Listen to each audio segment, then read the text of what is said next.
네, 안녕하세요. 서초소망교회 부활주일 예배를 위해서 참석하신 여러분들을 주님의 이름으로 환영합니다. 오늘 함께 하실 말씀은 로마서 8장 11절을 중심으로 살다, 살리다, 부활신앙의 핵심 이야기를 함께 나누고자 합니다.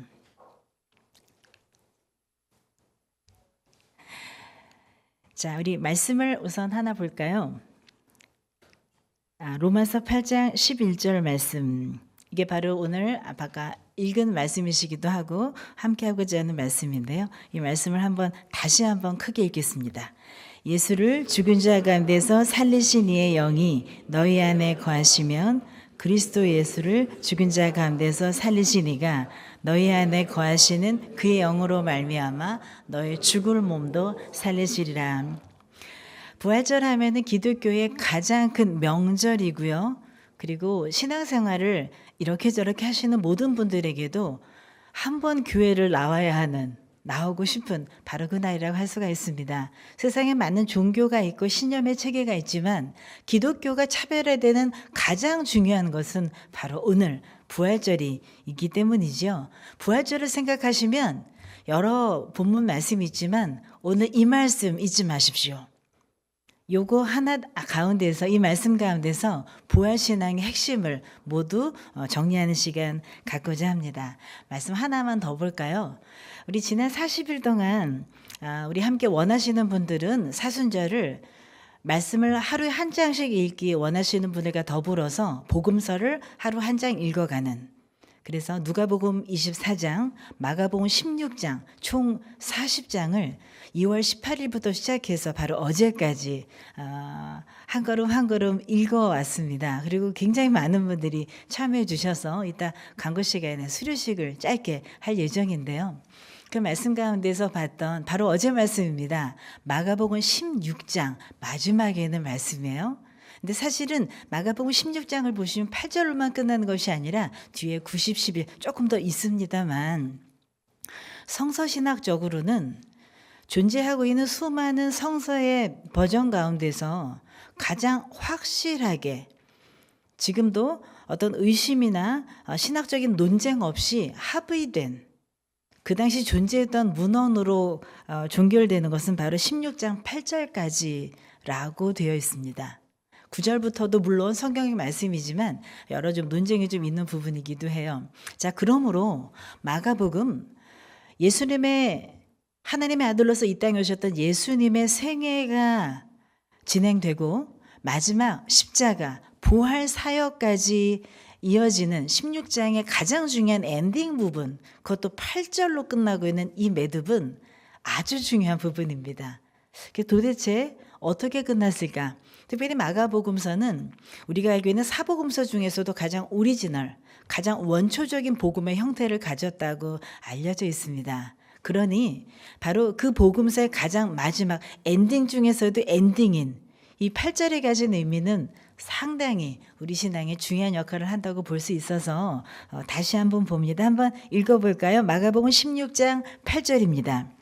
여자들이 몹시 놀라 떨며 나와 무덤에서 도망하고 무서워하여 아무에게 아무 말도 하지 못하더라.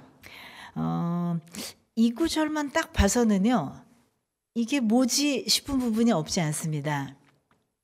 예수님의 무덤까지 와서 예수님의 죽으심과 또 마지막까지 모습을 따랐던 아주 중요한 제자들을 형성하고 있는 여성 성도분들인데, 이분들이 결국은 무덤까지는 왔는데 무덤이 비어있는 것을 보고 그 사실을 받아들이지 못한 채 너무 당황했다는 이야기로 끝나고 있습니다.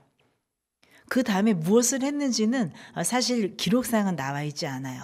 자, 그런데 이 짧은 마디 안에서도 사실 원래 그리스 원어를 봤을 때는 좀 더 놀라운 이야기들이 이 안에 숨겨져 있습니다. 여기 놀라 떨며라는 구절이 되어 있는데 원어상은 사실 떨림과 놀람 가운데 라는 것이 보다 정확한 직역이 될 것입니다. 여기에서 떨림은 우리가 모든 신앙인들이 종교를 초월해서 내가 절대자 앞에 갖는 남다른 차별화된 그런 느낌을, 경외심과 떨리고 무섭고 때로는 너무 좋고 한 그런 모든 감정을 총체적으로 표현하는 바로 그 떨림이라고 얘기하고, 이것은 종교학에서도 굉장히 중시하는 표현인데, 바로 이 여인들이 빈 무덤, 부활의 현장을 가장 처음 맞닥뜨리던 사람으로서 바로 그 감정에 휩싸였다는 것이지요. 주님을 만난 것입니다. 부활한 주님을 만난 그 자리에서 훈련되지 않은, 익숙하지 않은 현상 가운데 반응했던 인간의 원초적인 모습이 바로 떨림, 경외, 두렵고 떨리는 마음이었다는 것이죠. 바로 그것이었습니다. 우리가 지난 40일 동안 사실 떨림이라는 주제어로 진행했던 것도 바로 하나님을 정말 내가 직접 만나는, 목회자가 설명해주고 수많은 설명 방송들이 해주지 않는, 내가 직접 면전에서 주님을 만나는 그 경험 아래 도망갈 수도 없고 좋기는 한데 이게 뭔지 모르겠는 바로 그 마음, 바로 신앙인으로서 엎드려지는 바로 그 경험이 떨림이고, 모든 신앙인들은 이것을 거쳐야만 합니다. 이것을 거치지 않고 남이 전해주는 신앙만을 내가 신앙인 것처럼 걸치고 사는 것으로는 충분하지 않습니다. 근데 이런 경외감의 극강, 극한의 그 경험이 어디서 왔느냐? 오늘 전하고 있는 귀한 오리지널 복음서 끝부분은 바로 그것이 예수님의 부활 현장이었다고 합니다. 그리고 이어지는 복음서 이야기는 사실 그 다음에 예수님을 현존한 예수님을 만나면서 부활의 증인으로 거듭난 이야기가 이어집니다만, 처음부터 이분들이 부활의 증인으로 씩씩하게 나서진 못했다는 것입니다. 그러므로 모두 안도하셔도 괜찮습니다. 내가 신앙을 가졌는데 나 왜 이렇게 확신이 없지? 그러시면 바로 이 마가복음 16장 8절에 나타난 빈무덤을 만났던 여인들도 그러했습니다. 시작은 그러합니다. 하지만 그 떨림을 어떻게 내 삶 가운데 초청하고 내 가운데 이어가는지, 그것이 중요한 것입니다. 오늘 로마서 8장 말씀을 읽으시면서 기억할 두 단어를 제가 표제어로 사용했습니다. 살다라는 것과 살리다. 두 단어, 그 의미가 무엇인지를 제가 세 단계로 설명을 해드리고자 합니다. 딱 단일한 로마서 8장 11절에 모두 있는 이야기입니다. 11절 바로 앞부분에 이렇게 되어 있습니다. 예수를 죽은 자 가운데서 살리신 이의 영이 너희 안에 거하시면 그리스도 예수를 죽은 자 가운데서 살리신 이가 다다다다 이렇게 문장이 연결되어 있습니다. 살리신이라고 되어 있는데요. 이 단어는 원래 기록이 되어 있던 그리스어상의 동사는 에게이로라고 하는 동사입니다. 그 동사는 원래 의미는 수평으로 누워있던 것을 이렇게 일으키다, 수직으로 일으키다는 의미를 갖는 단어예요. 일으키다라는 단어입니다. 그런데 이것이 복음서 안에서는 통상적으로 죽은 예수님의 몸을 하나님께서 일으키셨다, 그래서 부활시키셨다, 살리셨다라는 의미로 보통 사용되어집니다. 즉 우리가 부활신앙에서 가져야 될 첫 번째 단계는 바로 뭐냐면 예수님이 살아나셨다는 것입니다. 그런데 예수님 스스로 살아나신 것이 아니라 하나님 아버지께서, 전능하신 하나님 아버지, 이 세상을 만드시고 창조하시고 역사주가 되시며 마지막 심판까지 하실 바로 그 하나님께서 예수님을 일으키셨다는 것입니다. 살리셨다는 것입니다. 이것은 저희가 지금 2026년을 살고 있으니 2000년이 지난 얘기가 되겠네요. 그래서 과거 형태로 쓰였습니다. 에게이라스, 즉 하나님께서 일으키셨다라는 이야기입니다. 부활은 상징이 아니고요, 역사적 사건입니다. 완전한 죽음에서 완전한 생명이 되었다는 것입니다. 부활의 이 사건을 받아들이기 어려운 많은 분들이 예수님께서 잠시 기절하셨던 것이다, 그리고 때로는 시신을 도둑맞은 것이다, 여러 가지 설로 우리의 머리로 납득되지 않는 이 부분을 설명하려 합니다. 하지만 이 부분부터 시작하셔야 됩니다. 사람들은 못합니다. 명의도 할 수 없습니다. 하지만 하나님께서는 하실 수가 있습니다. 하나님께서 주체가 되어서 예수님을 살리신 것입니다. 현재 와봅니다. 현재 와서는요, 그리스도 예수를 죽은 자 가운데서 살리신 이가 그 다음 단계가 뭐냐면 그분이 지금 사신다. 근데 여기에 사신다, 살다 해당하는 말은 우리가 살아있다는 그 말이 아니고요. 거한다라는 단어가 쓰였습니다. 너희 안에 거하시는 그의 영으로 말미암아라고 되어 있어요. 근데 이 거한다는 말이 그리스어로는 오이케이라고 하는 단어입니다. 그런데 이 단어 어디서 나왔냐면 오이코스라고 하는 명사형이 있습니다. 집이란 뜻입니다. 우리가 오이코스 하면은 그리스어 나한테 좀 먼 말인데 쉽지만요. 사실 이것이 우리가 알고 있는 영어식 단어에 상당히 많이 녹아 들어져 있습니다. 이코노믹스라고 우리가 경제학을 이야기합니다. 그게 바로 뭐냐면 오이코스 플러스 노모스의 결합형입니다.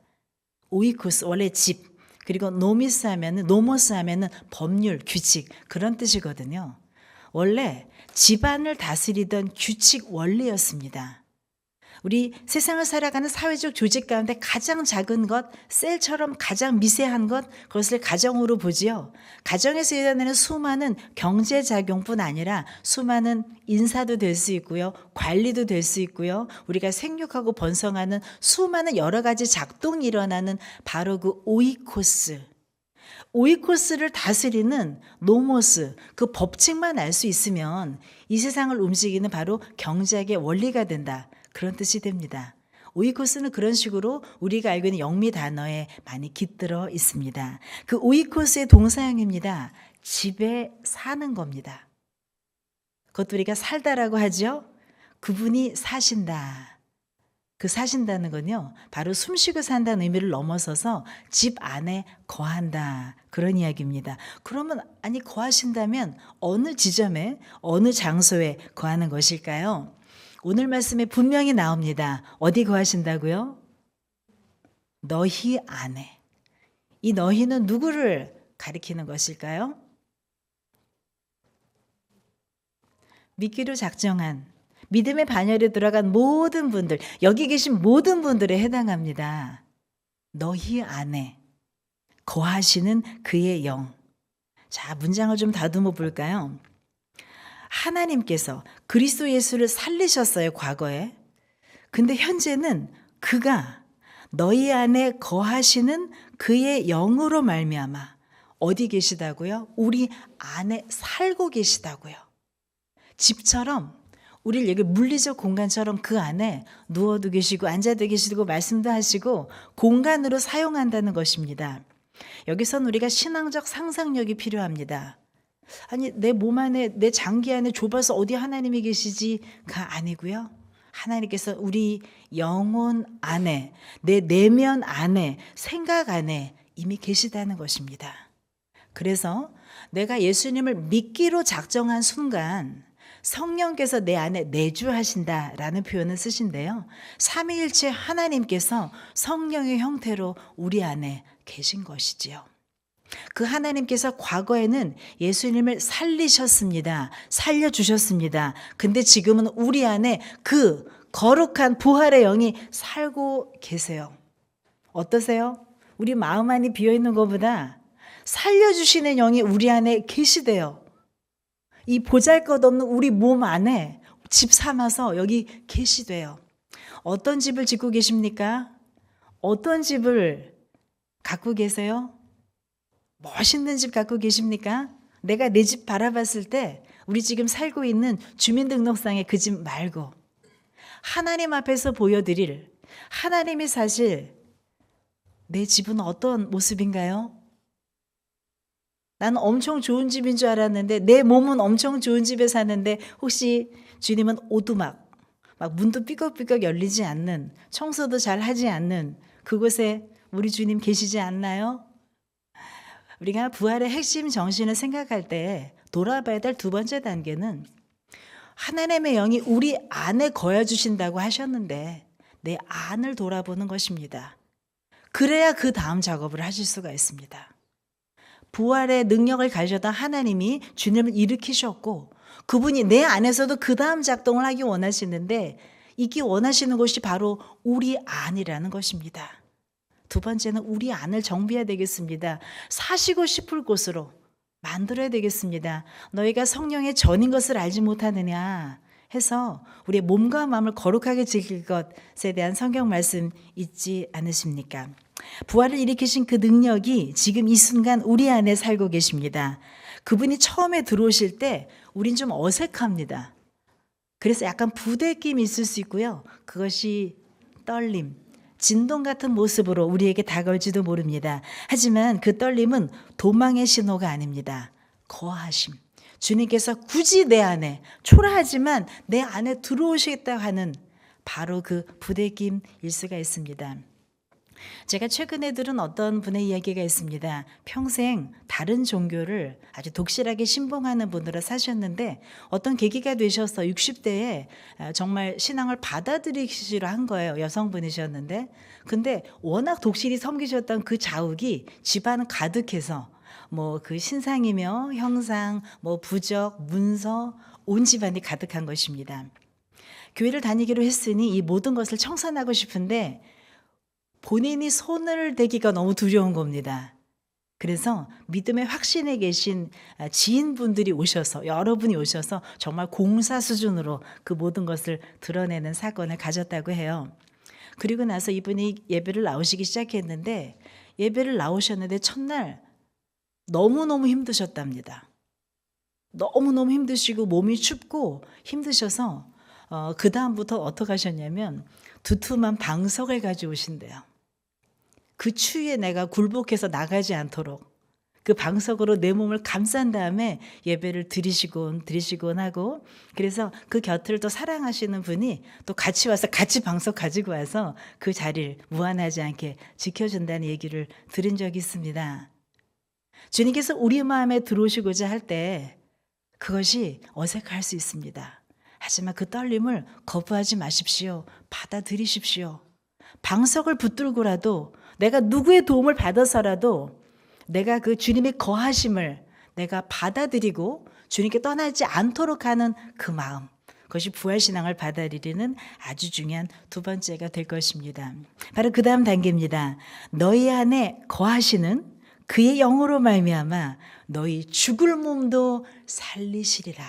3단계입니다.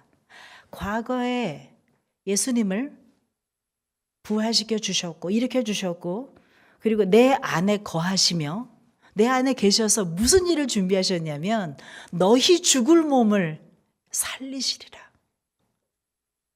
여기서 죽을 몸을 살리신다는 건 참 여러 가지 의미가 있습니다. 우리가 지금 아마 여러 병고를 치르시며 어려움 겪으시는 분도 계시지요. 우리 몸에 죽어가는 모든 연약한 부분들, 노쇠해져가는 모든 세포들, 그 세포들 하나도 살아계신 하나님의 영이 우리에게 힘주셔서 에너자이징 해주신다는 겁니다. 몹쓸 세포들, 병고 이를 것들도 우리의 모든 것들을 막아주시면서 건강하도록 도와주신다는 의미도 있고요. 또 우리는 모두 다 유한한 생명체이기 때문에 죽음이라고 하는 호흡이 끊어지는 순간을 맞이하죠. 그 순간도 사망진단서에는 우리를 죽었다고 고인을 하고 표현하겠지만 우리는 거기서 끝나지 않습니다. 믿음의 사람들은 이 세상의 의사진단서가 나를 고인으로 죽은 사람으로 명명하는 그 순간 이후에도 하나님과 함께 영원한 생명을 누리는 나라의 생명체로 살아갑니다. 그것이 바로 살리시리라의 한 부분이 되고요. 또 기독교 신앙의 중요한 원리 가운데 기독교 신앙은 종말론을 갖고 있습니다. 불교 같은 윤회적, 곡선의 순환적 역사관이 아니라 직선, 시작이 있으면 끝이 있습니다. 주님이 꼭 언젠가 오십니다. 언제 오실지 모릅니다. 하지만 꼭 오신다고 하셨으니 그날을 모른 채 우린 하루하루 준비하며 살아야 되는 것이죠. 그런데 그 심판날이 되었을 때 너무 두려워하지 마십시오. 믿음을 갖고 살아온 분들에겐 그 심판날이야말로 그동안 수많은 억울했지만 내가 정산받지 못했던 많은 문제들이 일시에 최고의 CCTV를 갖고 계신 하나님의 기준에 의해서 모든 것이 고르게 정돈될 것입니다. 이날 한번 우리가 그동안 억울해 살았던 삶이 모두 보상되는 바로 그날이 올 것인데 바로 그날 우리가 만약에 죽은 몸이다 할지라도 그 죽은 몸을 살려주신다는 것입니다. 너희를 살려주신다는 의미는 이렇게 여러 가지 의미를 갖습니다. 부활신앙을 갖는다는 것은 우리가 현재적으로도 우리의 삶을 이겨낼 수 있는 큰 힘과 격려가 되지만 내가 보장할 수 없는, 때로는 기약할 수 없는, 때로는 우울할 때 이렇게 있으면 무섭기만 한 불특정의 미래를 향해서 우리를 단단히 서도록 해줍니다.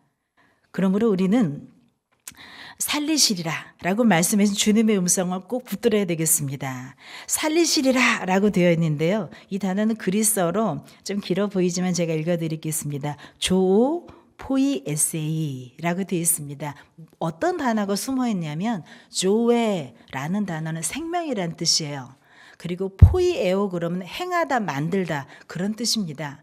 생명을 만들어 주시리라. 이미 호흡이 끊어진 그 상태에서 조에 생명을 만들어 주시리라. 생명을 부해 주실 것이다. 부활의 능력을 주신 바로 그분이 죽을 수밖에 없는 우리 이 몸을 반드시 살려주실 것입니다. 여기에 대한 우리의 많은 질문들이 있습니다. 하지만 여러 미세한 질문들이 올려올 때 그렇게 생각합니다. 이것은 하나님이 하시는 일의 영역입니다. 하나님이 하실 일입니다.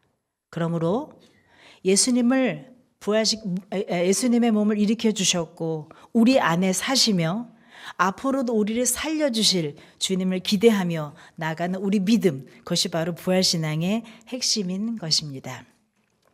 2016년 일본의 세포 생물학자인 오스미 요시노리라는 사람이 있습니다. 그분이 놀라운 현상을 발견해서 학계에 화제가 된 적이 있습니다. 세포는 스스로 낡고 손상된 부분을 분해하고 새 것으로 갱신하는 힘을 가졌다는 것입니다. 이것을 과학자들은 자가 포식, 오토파지라는 말로 부릅니다. 그리스어로 얘기하면 스스로 오토, 파지 하면은 파게인 하면은 먹다란 뜻이거든요. 그러니까 스스로 먹어버린다는 뜻입니다. 놀라운 것은 분해된 그 물질이 버려지는 것이 아니라 새로운 생명을 만드는 새로운 재료가 된다는 것이지요. 결국 창조주 하나님께서는 피조물 안에 이미 죽음을 재료로 삶아서 생명을 만드는 원리를 심어주셨다는 것입니다. 우리 육안으로는 보이지 않지만 바로 이런 원리를 과학적으로 밝혀진 바가 있습니다. 결론으로 갑니다. 우리가 시작할 때 읽었던 바로 그 말씀이에요. 로마서 8장 11절. 부활에 대해서 누가 묻거나 아니면 내가 부활이 뭐지? 라고 물었을 때 답변이 어려우시다면 8장 11절을 암송하십시오. 그리고 오늘 함께 나눠드린 이 말씀 가운데 과거와 현재와 미래 역사하시는 하나님의 생명력을 내 안에 다시 한번 확인하시면 좋겠습니다. 확인하는 의미에서 우리 마지막으로 이 구절 함께 읽습니다. 예수를 죽은 자 가운데서 살리신 이의 영이 너희 안에 거하시면 그리스도 예수를 죽은 자 가운데서 살리신 이가 너희 안에 거하시는 그의 영으로 말미암아 너희 죽을 몸도 살리시리라. 아멘. 네, 함께 기도하기 원합니다. 기도하실 때는 내 안에 사시며 나를 살리시는 주님, 내 안에 꼭 기억하시면서요. 참을 수 없는 복음의 즐거움을 누리는 올해가 되게 하옵소서. 바로 이 부활의 사건이 복음 그 자체입니다. 내가 느껴야 전할 수 있습니다. 예수님께서 사망 권세를 깨시고 일으켜 주신 하나님을 믿고 신뢰합니다. 그 은혜 힘입어 우리도 부활 생명으로 거듭나는 신앙을 나날이 잊지 않게 하옵소서. 연약한 환우를 위해서 기도드립니다. 이 시간 한 목소리로 잠깐 기도하도록 하겠습니다. 하나님 아버지 기도합니다.